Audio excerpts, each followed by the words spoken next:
Hallo und willkommen zurück zu unserem zweiten Teil vom Vlog im Legoland. Und dieses Mal geht es wirklich nur ums Shoppen, ums Essen und auch um die Legoland App. Verschiedene Sachen, die man damit machen kann. Und ihr seht schon, wir sind direkt im City Shop drinnen. Ja, es ist am Video noch immer der 6. August 2021. Schaut euch bitte auch den anderen Teil unseres Vlogs an, wenn ihr ihn noch nicht gesehen habt. Das Set habe ich mir dann gekauft übrigens. Mehr das dazu wusste später. Er damals noch nicht. Wusste ich aber noch nicht. Im anderen Teil des Vlogs haben wir einen kleinen Rundgang gemacht, sind mit vielen Attraktionen gefahren und so weiter. Und jetzt geht es aber ums Shopping, eigentlich das mitunter Hauptthema, warum wir im Legoland sind. Wir waren hier also im großen Legoland Shop, wo es das Vollsortiment gibt. Das heißt, alle Sets auch, die exklusiv sind, die es sonst nur bei Lego und in den Lego Shops gibt es dort, plus jede Menge Merchandising-Artikel von Tassen, T-Shirts, Rucksäcken, Sonnenbrillen, Schwertern, also so ziemlich alles, was man sich vorstellen kann. Ich bin nicht durch den ganzen Shop mit der Kamera gegangen, sonst wäre das Video 2 Stunden lang. Ich habe versucht, eher die, sagen wir mal, interessanteren Bereiche für uns A-Falls abzudecken. Das heißt, wir haben hier viele Polybags, wir haben hier viele Minifiguren und so weiter. Es gibt auch sogar die Magazine. Also ihr findet dort alles, was es gibt von Lego, aber zum unverbindlichen Preisempfehlung. Oder besser gesagt zur unverbindlichen Preisempfehlung. Wie ihr da sparen könnt, da machen wir nochmal ein Video separat. Hier zum Beispiel auch dieses Minifiguren-Set von der Monkey Kids Serie, das ich noch nie wo gesehen habe. Die ganzen großen Batman-Sets. Verzeiht, wenn die Kamera hier vielleicht ein bisschen zu schnell geschwenkt ist zum Teil. Ich habe ein bisschen auf die Tube drücken müssen. Draußen haben jede Menge Leute gewartet, die auch in das Geschäft rein wollten. Ja. Und die wollte ich nicht zu lange mit meiner Filmerei warten lassen. Ich habe übrigens das Shoppen übernommen. Christoph das Filmen. Christoph wurde dann ganz schlecht. Und das Bezahlen habe auch ich wieder übernommen. Könnt ihr euch denken, oder? Deswegen wurde ihm dann ganz schlecht. Denn ich habe dieses Mal, irgendwie war ich in Shoppinglaune. Ja, ihr seht schon die Anfänge. Also so hat es angefangen, liebe Zuschauer.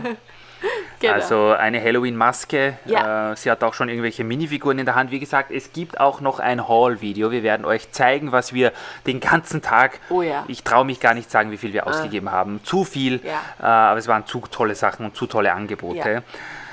Und ja, diese Tässchen, die werdet ihr auch noch des Öfteren sehen. Ich sag's euch, ich habe die jetzt schon ein paar Mal gesehen und diesmal konnte ich nicht daran vorbeigehen. Ich finde die einfach cool und man fühlt sich wie eine Minifigur.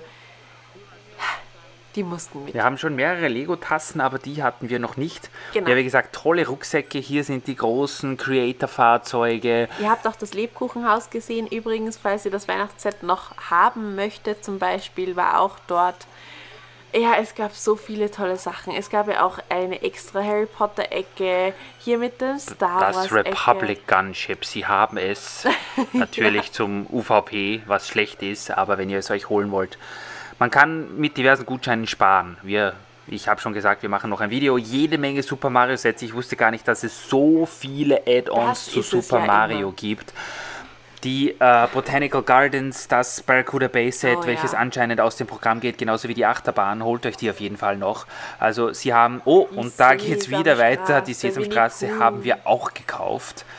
Medieval Blacksmith war ich am Überlegen, nehme ich vielleicht das nächste Mal mit. Ja, die Sesamstraße, irgendwie die Figuren nicht besonders, aber das Haus hat es mir angetan. Ich habe dann Rita gefragt und Krümelmonster auch süß. Sie hat dann gesagt, her damit. Ja. Und wie gesagt, diese ganzen coolen Sets, die man sonst... Wir haben keinen Lego-Shop in unserer Nähe, also für uns ist nur die Option, dass wir online bestellen, was natürlich auch sehr gut funktioniert, überhaupt kein Problem ist.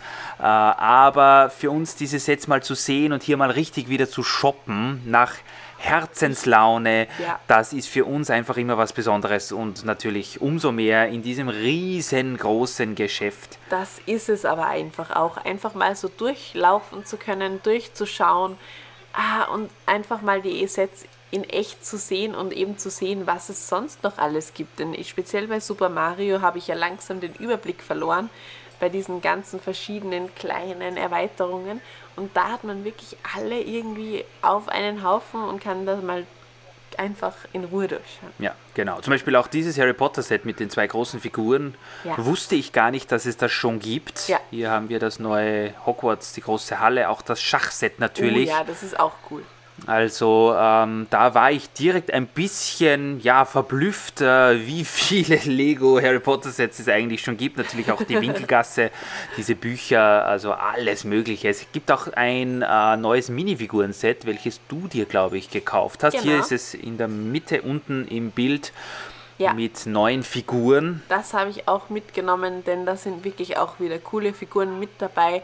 Für 14,99 war okay und das musste auf jeden Fall mit, ganz klar. Ja, hier gibt es noch jede Menge, natürlich auch Schlüsselanhänger, Magnete, Taschen, Postkarten, also alles Mögliche an Krimskrams, was ich gar nicht geglaubt habe, dass es so viel von Lego gibt. Und ich sage es euch, Freunde, wenn man dorthin fährt, natürlich nimmt man dann was mit. Wir haben Souvenirs mitgenommen für die Familie. Oh, was ist das für eine Einstellung? Ja, ich musste ein bisschen schauen, denn es war zum Teil ein bisschen eng, weil natürlich Leute mir entgegengekommen sind und dann habe ich wieder Rita gesucht, weil ich natürlich nicht wollte, dass sie schon ohne mich rausgeht. Aber ich hoffe, ihr bekommt trotzdem ein bisschen einen Eindruck vom großen Lego-Shop im Legoland. Ich glaube, das ist recht gut getroffen. Wie gesagt, es gibt jede Serie, die es aktuell von Lego gibt. Auch hinten einen Friends-Bereich, Jurassic World, City natürlich. Oh, und ja, hier habe ich Rita ertappt, wie sie sich wieder, oder wie ich was gekauft habe. Ich konnte nicht daran Ihr dürft raten, für welche Farbe sie sich entschieden hat. Wie gesagt, es gibt den Rucksack auch in Rot und in Blau, glaube ich. Und ihre Endauswahl war zwischen Silber und Gold. Ja. Und groß und klein natürlich auch. Ja, natürlich. Und besser gesagt billig oder teuer.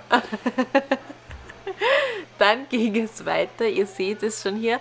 Da habe ich gerade noch hinter der Fabrik quasi das noch fotografiert für euch auf Instagram. Ich versuche euch ja da auch immer am Laufenden zu halten und da hat mich dann Christoph mit der Kamera erschreckt. Ich habe schon gedacht, wer sich da so neben mich hinstellt. Ja, und jetzt kommt mein Highlight. Ihr seht es, das Drehkreuz ist grün. Wir sind sofort rein.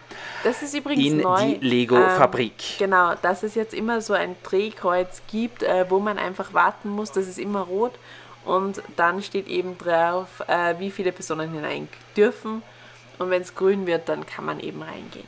Genau, in aller Kürze, die Lego-Fabrik ist das Paradies für alle Lego-Einzelteile-Fans. Es gibt hier wahnsinnig viele Lego-Einzelteile. Ihr könnt euch nehmen, was ihr wollt. Natürlich mit Limitationen, leider. Ja. 100 Gramm Lego-Steine kosten dort 9 Euro. Das heißt, ihr könnt euch Säckchen zusammenstellen mit allen möglichen Steinen, die ihr braucht und bezahlt dann für 100 Gramm 9 Euro. Das ist nicht günstig, aber wenn man sich die Steine schlau aussucht, teilweise ist die Kameraeinstellung ein bisschen unscharf, da das Licht dort drinnen nicht so gut ist. Wenn man sich gute Steine aussucht, dann bekommt man auf Bricklink keinen besseren Preis und wir nehmen natürlich dann, ich sag mal, eher die interessanteren Steine. Es gibt auch jede Menge Minifiguren, da ist Rita zuständig, da kosten 6 Minifiguren 10 Euro.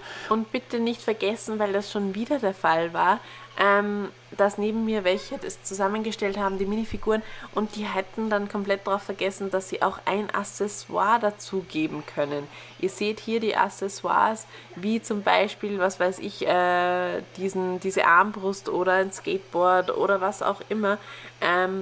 Da bitte das gleich dazu nehmen, denn sonst habt ihr das einfach nicht bekommen. Ja. Was dieses Mal schade war, ich wollte unbedingt wieder Wasserfliesen kaufen. Ich wollte 1x1 Fliesen in Dark Bluish Grey. Es hat sie nicht gegeben. Die hat es auch wieder nicht gegeben bei mir. Es gibt leider nicht immer das Gleiche, weil manche fragen ja, ob es immer das Gleiche gibt hier im Sortiment. Und nein, es ist nicht immer das Gleiche.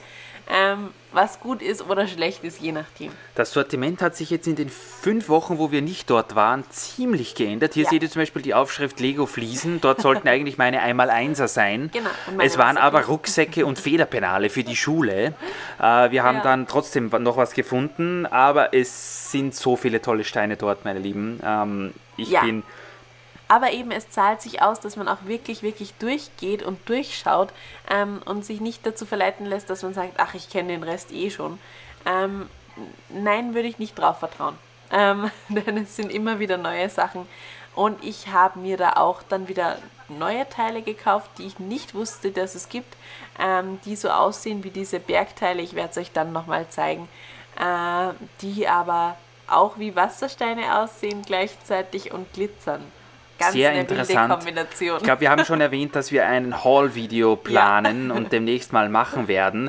Ihr habt hier auch die Waage gesehen. Im zentralen Bereich des Geschäfts ist eine Waage aufgestellt. Das heißt, man kann dort immer wieder mal kurz abwiegen, wie viel man denn schon hat. Und da wird dann einem freundlicherweise auch gleich angezeigt, wie viel Euro man schon im Säckchen drinnen hat. Finde ich auch cool. Ich glaube, wir haben insgesamt mehrere Kilogramm Lego gekauft. Das war der absolute Wahnsinn. Es gab aber wirklich tolle Steine und viele gute Steine. Zum Beispiel hier unten diese großen Fensterpaneele. Es gibt lustigerweise auch viele Sets dort. Ich weiß nicht warum. Es gab Zugfenster. Zugtüren, Zugfenster, also jede Menge neue Sachen, auch für Technikfans, jede Menge Zeugs. Hier seht ihr Achterbahnschienen, Zugschienen, die muss man extra bezahlen, bei denen steht überall ein Stückpreis drauf, die werden nicht abgewogen. Genauso wie bei den Tieren hier drüben auch. Da gab es zum Beispiel so einen kleinen Narwal, genauso einen Baby oder auch eben Haie und sonstiges. Die muss man extra bezahlen. Was aber auch irgendwie logisch ist. Die sind zum Teil okay, ich sage groß und ganzen eigentlich ganz okay vom Preis her. Also und außerdem, warum, wenn man schon dort ist und man braucht für sein Unterwasserlayout noch einen Rochen, wieso soll man sich den dann bei Bricklink kaufen und vielleicht 10 Euro Versand dafür bezahlen, wenn man schon dort ist und dann nimmt man ihn halt mit. Ist kein Problem. Hier seht ihr die Oberteile der Minifiguren, da ist Rita zuständig. Es gibt großteils, ich glaube, City-thematisch mit ein paar Piraten und Rittern vermischt. Genau. Also dieses Mal waren es eigentlich nur Piraten, die noch dabei waren. Ich fand es cool, weil es einfach wieder mal für andere Oberteile sind. Es gibt übrigens auch diese weißen Oberteile, die dann zum Bedrucken bzw. Beschriften sind. Also da nicht wundern, wieso es da einfach nur rein weiße Oberteile gibt. Und das haben wir übrigens auch ausprobiert dieses Mal, also das werden wir euch auch noch zeigen. Und ansonsten muss ich sagen, gibt es schon echt coole Oberteile. Ich habe wieder eine Freundin von uns nachgebaut, also da hat man wirklich eine gute Auswahl, wenn man Personen nachbauen möchte. Dass man da die Frisur, die passende findet, das Outfit findet. Das funktioniert da echt gut. Ja, wir haben sogar eine Minifigur gravieren lassen, zeigen wir euch auch sehr gerne. Und es gibt meistens irgendwie so total abgespacede Figurenteile, also welche, die wir uns bei Bricklink wahrscheinlich nie leisten würden oder die nie bekommen würden, weil die zum Teil doch relativ selten sind und auch vom Preis her relativ hoch. Also sie haben jetzt nicht die 0815 Köpfe oder Frisuren dort, sondern schon eher, wie soll man sagen, das gute Zeug irgendwie. Genau, und bei den Gesichtern auch eine große Auswahl, männlich, weiblich, Kinder und manchmal eben ein paar verrückte Köpfe. Da muss man auch einfach durchschauen, welche man jetzt braucht. Es ist leider oftmals, dass natürlich auch gegen Nachmittag dann schon oft ein bisschen ein Kuddelmuddel drinnen ist, weil, glaube ich, manche dann einfach wieder irgendeinen Kopf zurückwerfen. Aber ja, gut, das ist klar. Kleine Tiere und sonstige Accessoires wie Fahrräder und auch Rollstühle übrigens. Auch so Technikmotoren und solches Zeugs. Hier seht ihr Essen, Magnet von der City-Serie. Gibt es hier extra in einer Vitrine, da geht man dann einfach zur Kasse und sagt, was man gerne haben möchte. Da haben wir auch ganz gut zugeschlagen. Hier zum Beispiel auch diese Lightbricks, Stinktier, Hühnchen und Krebs, das haben wir alles schon gesehen. Es gibt aber auch neue Sachen, wie zum Beispiel hier diesen Rollstuhl, den haben wir uns auch gekauft. Für 1,49 finde ich echt einen guten Preis, muss ich sagen. Finde ich auch okay. Rita ist traurig, wir wissen nicht warum, denn wir sind zu dem Zeitpunkt gerade erst hingekommen. Ja, eben, aber da steht schon auf Wiedersehen in Lego City, da war ich schon traurig. Ach so, ja, auf Wiedersehen im Lego City. Zum Glück ist das Legoland Abenteuer aber noch nicht vorbei. Es geht noch weiter, wir sind hier nur beim Ausgang von dem Lego City Bereich und wir gehen dann, ich glaube, als nächstes zu den Rittern. Ja, denn ich hatte dann schon ein bisschen einen Hunger, muss ich sagen. Rita ist immer hungrig und sie freute sich schon so auf ihr Knappenmenü im Ritterbereich. Mehr dazu aber später. Hier, wie gesagt, wir haben es im anderen Vlog-Teil auch schon gezeigt. Total cool, einfach diese ganzen Bauten aus Lego, die man ja sonst wahrscheinlich, wenn man keine Lego-Store in der Nähe hat, nie irgendwo zu Gesicht bekommt. Eben. Deswegen haben wir uns gedacht, gut. Ja, hier wird man fast vom Zug überfahren, aber zum Glück sind die Leute gerade erst eingestiegen und es war kein Problem. Der Ritterbereich, schaut euch den an. Rita mit einem so süß. Biber oder mit einem Murmeltier oder was auch immer das ist, freut sich hier immer. Und ja, der nächste Stopp war dann natürlich das Essen. Es gibt im Legoland ein paar Restaurants, die lehnen sich alle so an die moderne Fastfood-Küche an. Relativ viel Hamburger, ja, Currywurst und so Sachen. Natürlich auch kinderfreundlich. Wir gehen am allerliebsten zum Ritterschmaus. Oh ja. Den seht ihr gleich. Dort gibt es so richtig gute Würstchen mit, ja. Mein Vater und ich haben, der war übrigens mit, habt ihr vielleicht mitbekommen, dieses Menü gegessen mit der Wurst. Und Rita hat sich so ein, eigentlich Kids-Menü genommen. Ja, ich war wieder der Kellner natürlich, konnte mir nicht mal die Maske runternehmen, aber kein Problem. Und jetzt wird gegessen, würde ich sagen. Das war sein Slalom einfach so. Wie heißt das? Die Feuerdrachenwurst? Nein, das Knappenbrot ist was anderes. Der Knappenhappen ist der ist sehr gut. Das ist eigentlich das Kindermenü, aber ich finde, das reicht vollkommen. Eben, ja. Und du hast den Feuerdrachen mit einer XXL feurigen Bratwurst. Wir sind sehr zufrieden. Sehr zufrieden. So soll es sein.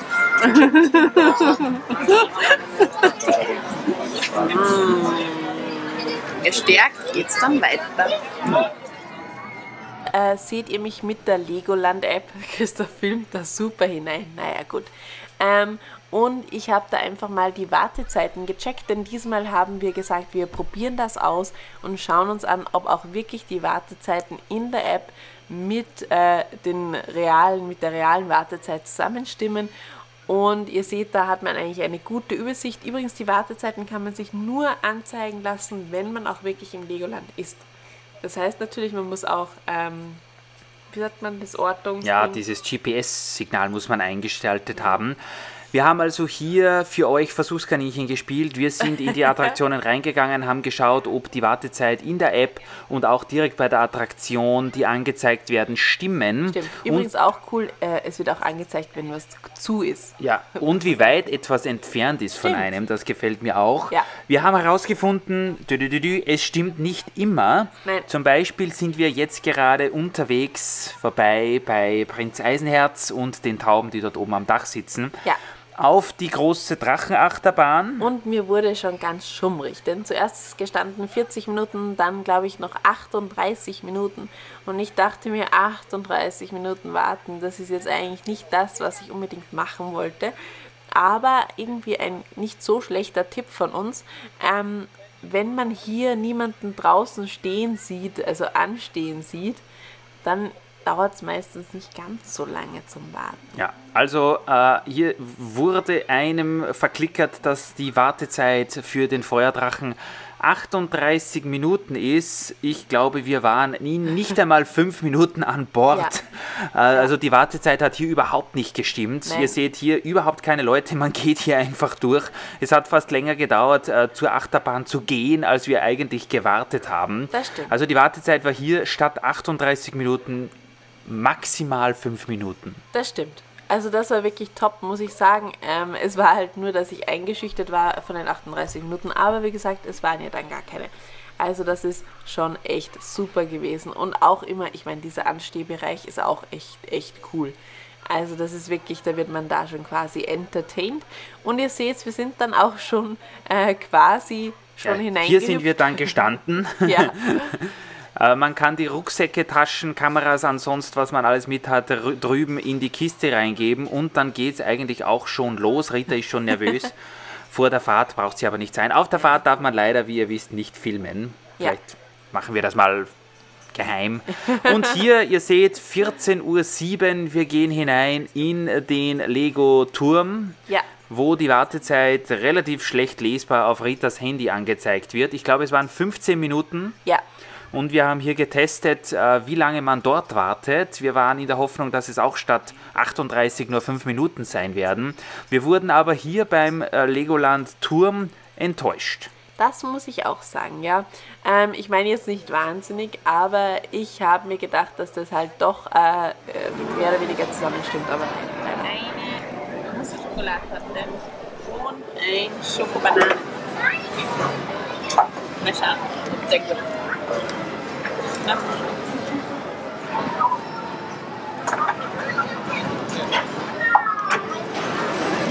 Schoko-Bananenwaffel ist sehr gut. Sogar mit einer Füllung innen drinnen. Lustigerweise erinnert es mich vom Geschmack her an die Minion-TikToks.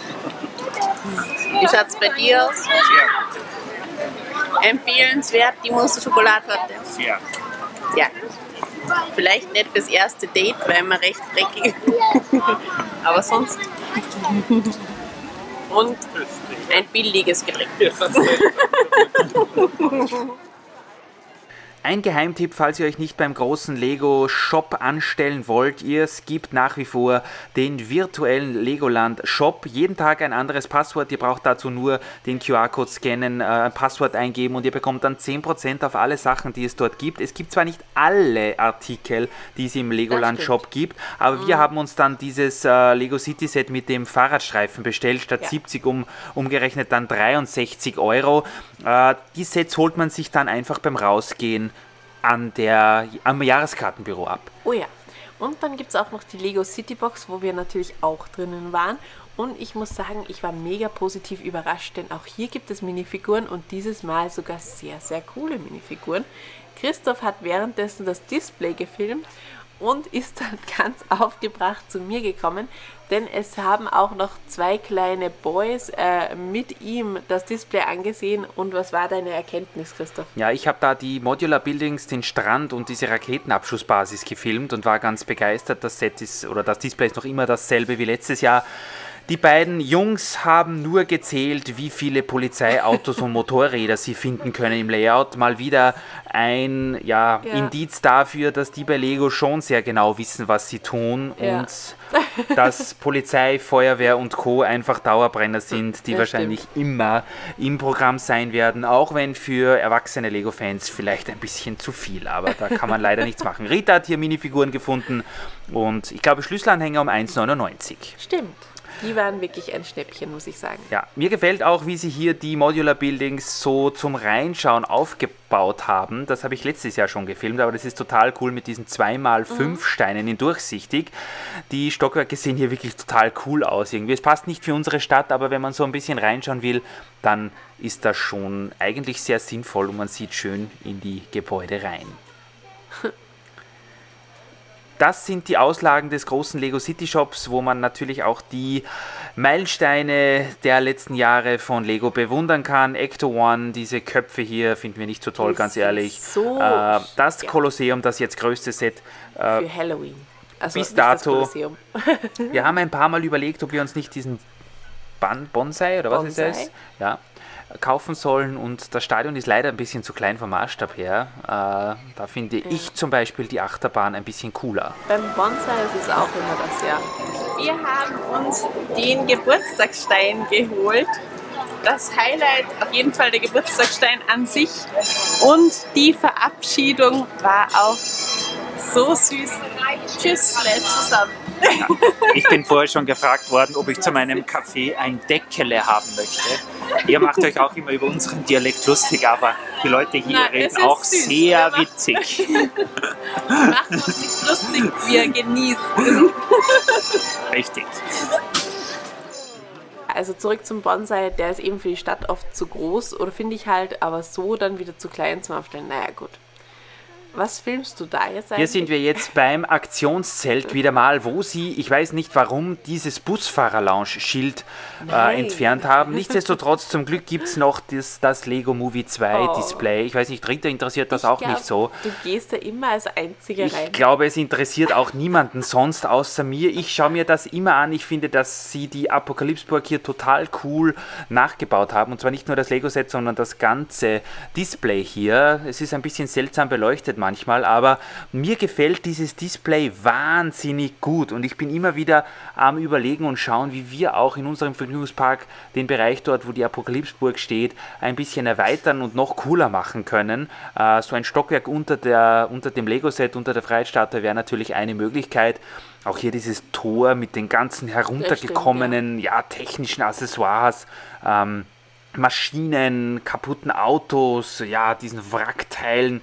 Das ist irgendwie ein Display, welches ich persönlich hoffe, dass sie nie abbauen werden, auch wenn ich immer bis jetzt alleine dort drinnen war und sich das niemand ansieht. Schlecht gelegen ist, weil es in so einem separaten Raum im Schnäppchenzelt ist, dass man da vielleicht einfach nicht reinschaut, weil es auch relativ dunkel ist. Das kann leicht sein. Ja. Rita schaut hier in der Zwischenzeit, weil sie, wie gesagt, nicht so interessant findet, dieses Lego Movie 2 Set, die Duplo-Accessoires. Also es gibt hier alles Mögliche, auch sehr viele neue Sachen. Also wir haben hier dieses blaue Auto für Tim gekauft, welches ihr hier seht. Genau. Haben wir zugeschlagen. Es gibt auch jetzt ein Wohnmobil, ein paar neue Figuren habe ich gesehen. Es gab den Zugvorderteil, der orangene, der oben war.